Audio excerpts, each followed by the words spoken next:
There's me with the backwards tattoo.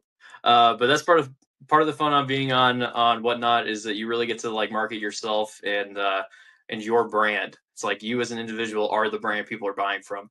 Ultimately, if I'm selling a Sith Trooper, someone can go into another show and probably find an identical one, but they choose who they buy from because they like the brand and they like the message that you put forth. So that is a big part of having success on Whatnot and having success in life is branding yourself and leaning into that and being consistent with it. Oh yeah, definitely. I'm gonna need one of those sig figs definitely for my collection. I'll be looking for that. But then also from Spam Figgy Pudding, he was asking what theme doesn't currently exist that you'd like Lego to make. In my opinion, I think we should get. Let's see. I'm trying to honestly. This is a bit of a broad stretch, and you can't really make much sense off of this. But I love the Twister movies, and I think if we could get like a little like tornado build and maybe like a car or something with some of the figures, I think that would be a very cool set.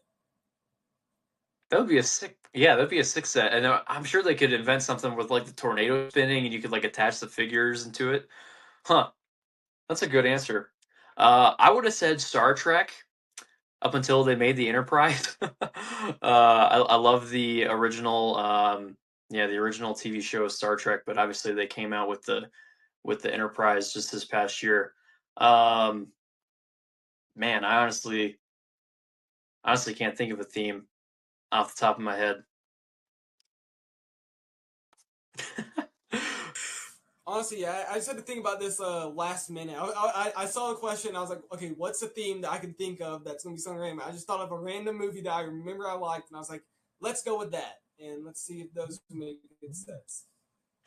But yeah, I think there's a lot of new. I mean, you go into let's see, what's some new that they made? They made the two Looney Tunes sets. Now I'm probably not gonna buy those, but those are something like you're going like out there and be like, okay, this would be something that people may buy. And so like now, then you could use that for you could display in your collection. You have anything of that, but that's also just broaden your search onto what's next in your theme. What's more themes also mean like more variety, which means more people coming in, which means more money. So basically, Absolutely. absolutely. I mean, that's what Lego Botanicals did. That was a huge draw for mostly for women, I'll say, but also for older adults that like to have something displayed like that because those builds are not easy. They are relatively complicated and very tedious. So that definitely brought in a whole different audience. Pokemon, I mean, Lego Pokemon dropping was nuts. I never thought that was going to happen, and that brought in a whole different audience of people that were big Pokemon collectors, and now they're like, oh, Lego's kind of cool, or at least these couple sets are cool. So yeah, just constantly expanding your reach and getting a wider audience is something that Lego is honestly really good at. And yeah, obviously something like a Twister movie would probably be uh, would resonate with people, and it would be a pretty cool build. because the way I was thinking about the Twister thing is I remember back in it had to be like 2019. They Lego Ninjago came out with a little Spinjitzu thing or whatever, but it was like shaped in the way of a tornado, and I was like, okay, if they could do something like maybe either like a little bit bigger or just do like a little like midi scale style thing with like a little like cow like block figure and just like have it. I thought that would be like people would definitely go and buy that. People that were fans like the movie and stuff would definitely go and buy that. Yeah, absolutely. It's like anytime you get something that personally resonates with people that you can build in Lego and have displayed, it's going to draw some eyes. Oh yeah. Well, let's see. I'm trying to think of more questions that I can try to think of. Oh man, I'm running out of questions over here. But You're good. I remember seeing on one of your it was just the other day. I saw you had three of the I forgot the name of the dragon, but the dragons that you had on your display thing. What was it like collecting like those like deciding okay I'm gonna decide to collect these dragons. Yeah, I think you're referring to the little smog assortments. Sadly, I do still have a couple too many of those. Um, for me, when I first started as I first started as a Lego reseller slash collector, I was really doing it because I liked collecting stuff, and I was a big Lego Star Wars fan. So I would buy these collections and these lots, and I would kind of save the stuff that I liked, and I would sell the stuff that I didn't really care for. Um, that has since transitioned. I was never really that big of a Lord of the Rings fan until one of the people I was looking to buy a collection from made me watch the movies. They said, I will not let you buy this Lord of the Rings collection from me until you've seen all three extended edition movies. And I was like, you know what, fair enough. So I sat down and watched all three of those movies, and um, from that day, collected Lego Lord of the Rings. Lego Ninjago became pretty popular about 6 months ago. I didn't collect any Ninjago figs, but now I've got a little display case full because suddenly they're cool. Um, so I very rarely go out of my way to intentionally collect something. Most of the time that I am keeping stuff for my collection, it's because I find them in larger bulk assortments, or I just find a really good deal on them that I can't pass up. Um, I did go out of my way to buy the Yuletide Pilot.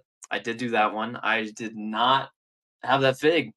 That is still the only figure that I've only had once, and it's still the one that I have proudly displayed right now. So I don't often go out of my way to find things. I did not go out of my way to find the three smogs. I didn't try to find them each individually because I knew I was going to army build three different smogs. It's kind of just what you find on any given day, and what you're able to kind of get for decent prices.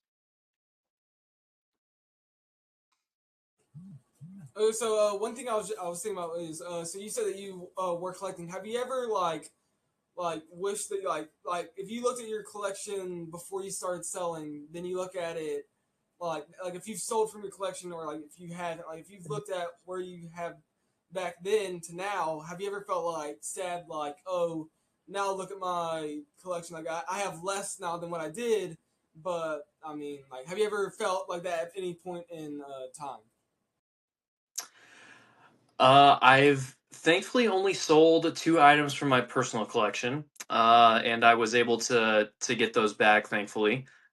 So the personal collection has rather unfortunately only ever grown from this point. I will say I have kind of a scarcity mindset when it comes to inventory. So even after I do a big show and I sell maybe 300 or 400 figures, I immediately am looking for, like, okay, how can I restock this specific item? How can I make sure that I have more of these for next time? Oh, this item sold really well this show. Let me make sure I have more this time. Or this one absolutely sucked. How do I make sure that I diversify away from that figure? Um, so I don't think I've ever looked at inventory that I've sold and have been sad that it's sold. But I have definitely struggled with kind of that scarcity mindset and learning to be like, okay, I don't need to have every figure for every show. It's okay if I can't meet someone's request for this specific item. Obviously, it's not something I strive for, but definitely something that I've had to learn. I will say the day when it happens when I sell my personal collection will be very sad. That I don't know when that'll happen. I'm sure it'll be for either a big purchase or for a new stage of life that I'm entering. I will be very sad to let that stuff go. Obviously, this is stuff that stayed with me. I've known that it's been well taken care of. It's been displayed. It's been loved. So it'll be a very sad bittersweet day. I'll be happy in one sense of I know that I'll be allowing someone else to experience that same joy of having a super rare set or a super rare figure, but I'll definitely be sad that I don't have it anymore.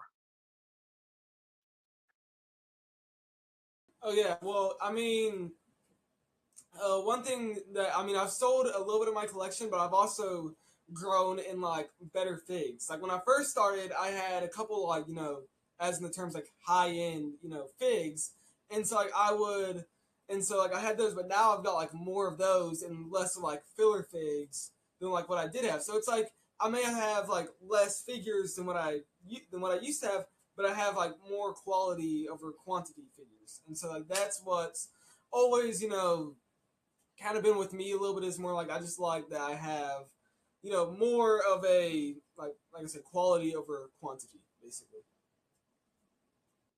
Yeah, absolutely, and that's kind of the the burden of being a collector, right? Especially if you have limited space or financial resources, is you kind of have to pick and choose what you want. So there have been several times where I've had display cases, and I've had something put in the case, and then something better comes along, and I'm like, well, you're gone. I remember my first display case that I had back in college. The best figure that I owned at that time, other than the figures that I had from my childhood, was the I think 2007 Wedge Antilles with the little like squiggly sad face, and that was like my top guy. That was the top guy, other than the Captain Rex figure that I had and the Count Dooku figure I had growing up. And then eventually, obviously, over the course of time, new stuff started coming in, and just kind of moved him out. Now that Captain Antilles is deconstructed and in a little plastic baggie with some of the other figures that I have, and other figures have taken its place in the display case. Oh yeah, I definitely need to invest in some display cases. Honestly, I a lot of my stuff is I use it for like mock building. So like I'll build like back when I was younger, I would build like city. Like I'd get sets and then I'd build like a city, and I still kind of like get that nostalgia for doing that. So sometimes I'll build like a very cool mock build, and then sometimes I'll be like, let me just go back to the old days and let me just get a bunch of sets and turn it into a city. It's like I've also like a lot of my stuff I end up like I said I end up mock building with. So like a lot of my stuff like I like mock building and something like I'm part of like different groups that'll do mock building and stuff, but also selling comes into that part. Like you gotta keep some for some stuff that you're doing and some for like building and selling and stuff. Absolutely. Do you have a personal favorite fig of yours in your collection? Oh, that's a hard question. I mean, I'm trying to think what's a good figure that I have in my collection right now. I mean, oh man, I've got a good bit. It's hard for me to pick. One thing that I do like that I do have uh I do have a Boba Fett, an older Boba Fett, not the like expensive Cloud City Boba Fett, but I do have one of the other Boba Fett's, just not with the arm printing, and so that one is really on my like good collection list because I'm like very glad to have that. But I mean, that's honestly one of my like top minifigures I have in my collection that I can think of right now.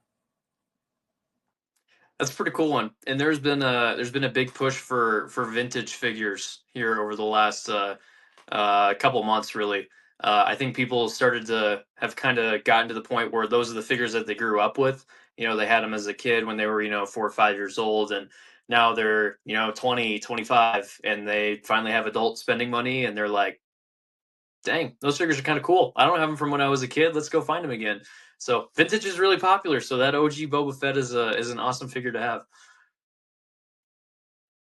Okay, it was like what I was talking about with like my mom. It's like nostalgia is like a big thing because people will like collect Legos as a kid and then years later they stop doing Legos when they go off to college or they go into high school and they're done with all that and then they come back as an adult years later and they're like, oh, I remember this fig I used to have, back when I was a kid. I want this fig back in my collection, and so they end up buying that fig. And so like nostalgia comes in, especially with like the vintage figs and stuff. But one thing I was thinking about is what is your opinion on like the sad thing? Like what I was gonna say about is like when like people go off to college and their parents sell them, like their collection for like $100 and it's like worth like tens of thousands of dollars. Like I've seen people like have big sets and like expensive stuff and their parents sell it for like $100. Oh, that is a great tragedy. I will say some of that is the reason why I'm able to make a living. I don't try to intentionally go out of my way to rip people off. And usually, if something like that does happen, where they're asking $100 and it's a Cloud City Boba Fett, I will straight up tell them I'm like I'm not paying that. Like, like absolutely not. So that is definitely sad. It definitely comes with like a lack of, education about the market. To, those people in that kind of generation or frame of life, it's just another toy, that you can sell at a, garage sale or yard sale and just kind of get rid of the clutter. For me with my parents, I remember when I was first having a conversation about buying my first lot ever back in 2022. Um, my friend was a Pokemon seller, so he had a really good knowledge and awareness of like the Pokemon market, and I was like, I wonder if I could do this with Lego. So I was like, yeah, I'm looking at buying my first lot, and they're asking me how much it was. I was like, it's $500. And they're like, what? You're spending $500 on Legos, and it's just figures? And I was like, yeah, we'll see how it goes. And I resold that first lot I ever bought, and I made $50 after fees and everything. I made $50, 10% margin, and I was like, all right, that wasn't great, but it showed me I have a chance. Um, and then I just kind of started doing it. But it's definitely people that sell those kids collections when they move to college or something. It's definitely just a lack of awareness. Obviously, there's no malice or malintent behind it, but I will say nowadays with Pokemon becoming super relevant, with Lego reselling becoming really popular, you've got things like Labubu in headlines, which thankfully that fad has died down a little bit. But you're just seeing this huge market for toys and collectibles really just explode, really since COVID hit. And I have a feeling that there's going to be a little bit more awareness now about the value of some of these things, than there was the last 15, 20 years. Yeah, definitely with like the growth of like social media stuff too. People will be looking on there and be like, and then they'll see like other like influence be like, oh, I made let's see, I bought like this $200 lot. Let's see how much money I made from it off of that. Like it's like now people are like, okay, now I'm seeing that all this, but also like I'm telling like my siblings, like my parents, I'm like, okay, when I go off to college, don't be having a yard sale and being like sell my collection off for like $50. It's like much more than that. If anything, let me sell it for what it's really worth. Absolutely. And that's my dad chiming in there. He's saying you're welcome for not selling your PC. I do appreciate that. Obviously, that was part of what ignited my, love and ability to kind of redo this, was that when I did come back from college that summer of 2022, I was able to go through and find my Captain Rex from when I was a kid, and that comes from them not trying to declutter my room too much and just getting rid of it on eBay or church sale somewhere. So I do have to owe my parents a big shout out for not selling my PC, and for, despite some growing pains and learning what I was doing and understanding that it was actually relatively viable, for always supporting it, and for being okay with a little Lego mess that sometimes sprawls into other areas of the house. I'm sure you're familiar with that struggle. Oh yeah, definitely. One thing I used to do as a kid, which now I kind of regret doing it. It's definitely I regret doing it now that I've seen the value of figures. Is when I was younger, I would get like I would take apart all my figures and put each of the like the pieces of the figures in different spots and then rearrange them randomly. And now I'm like, why did I do that? Because I had like good like I had I mean this is one figure like it's I was like in Ninjago back in the day, and so I was like I had the like Superstar Rockin' J. It's like a I don't know what the range of the figure is like, but it's like $20 now. It was like like a $10 set back in the day. Well, I just like split up all the pieces to that and spread them around, and I still find like I go through bins and I still find random pieces of figures I used to have, and I'm like I do not know why I would sit on stairs and just rearrange figures. It's like I have no idea what was going through my head at that point in time. When I first started doing this again more seriously, my brother had just I'm trying to think. I think he was just graduating college, so his Lego stuff was still in his childhood bedroom. And I kind of asked him, I was like, "Hey, can I just go through this and kind of see what you have?" And he's like, "Yeah, sure, whatever." And I kept finding clones, and they just had Sharpie all over them. And I'm like, no, no, this is like the Grail collection thing for Star Wars fans. It's like they will always want clones, and they're just Sharpie all over. And I'm like, oh man.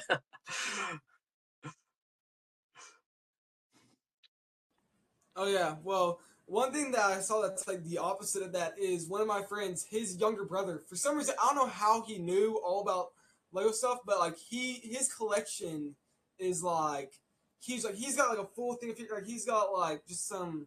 I think he's got some like now he's like like 7 years old, but he has like '06 Batman figures. He's got like Deathstroke. He's got like he's got walls filled with like built sets already, and I'm like, how are you?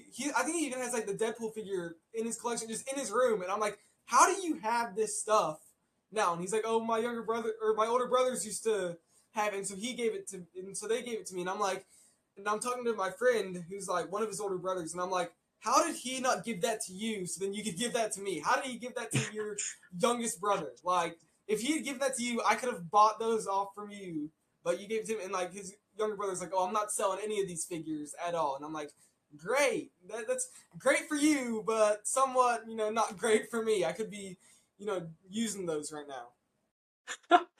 Little bro has a down payment on a house or on his college loans just sitting in his room at 7 years old. I respect it. Yeah, no, if I was that smart at 7 years old, I'd be, having all that. I'd be over here, having a bunch of figures all over my collection. But now I was over there instead breaking them apart and putting them together instead. So, but I did think I got into collecting at the right time in my opinion because I could have done it earlier. But I feel like if I had done it earlier, I definitely would have like just broken them apart, messed up pieces, all that. I feel like I got it right in the right time where I knew what I wanted to do with this stuff. And so I think that really has honestly stuck with me throughout the scene. I think is that I just really, like I said at the beginning with Jerry, as I said at the beginning, it's like he got me into this, and because of him, I've stuck with this. So I'm like, thanking him all the time, be like, hey, thanks for getting me into this, and so that's really like stuck with me, from the beginning. Absolutely. I don't know if you've seen those Instagram posts if it's like, "Oh, would you rather like have $200 million right now or would you rather go back 15 years with all the knowledge you have now?" And I'm like, man, if I could go back 15 years and just tell like my dad like, "Hey, I know you're investing in like the, S&P 500. I know you're doing this 401k. Just stop." I'm like, "Just go to the Lego store, buy all of these out. I promise you in 20 years you will be farther ahead than you were right now." I was like, man, it'd be kind of a crazy conversation to have, but yeah, like you said, there's never a bad time to get into collecting for the most part. Right now, it is definitely more so a seller's market than it is a buyer's market. Again, that's just because of scarcity. There's a higher demand now than there ever has been. There's also more sellers than there ever has been, but the lines keep increasing, and the demand just keeps increasing faster than the supply can keep up with. So there's never a bad time to get into it. Really, anytime after post COVID was really the time most people really started to get into the hobby. Obviously, if you were collecting before COVID, you're so far in the green now. I can't even imagine. I mean, P1 Captain Rexes were selling for about $5 in 2017, and now they're going for 120, 125 if they're fully complete. So it's like, man, if you just started collecting, 10 years ago and had all these rare Grail figs, you'd be so far ahead. So yeah.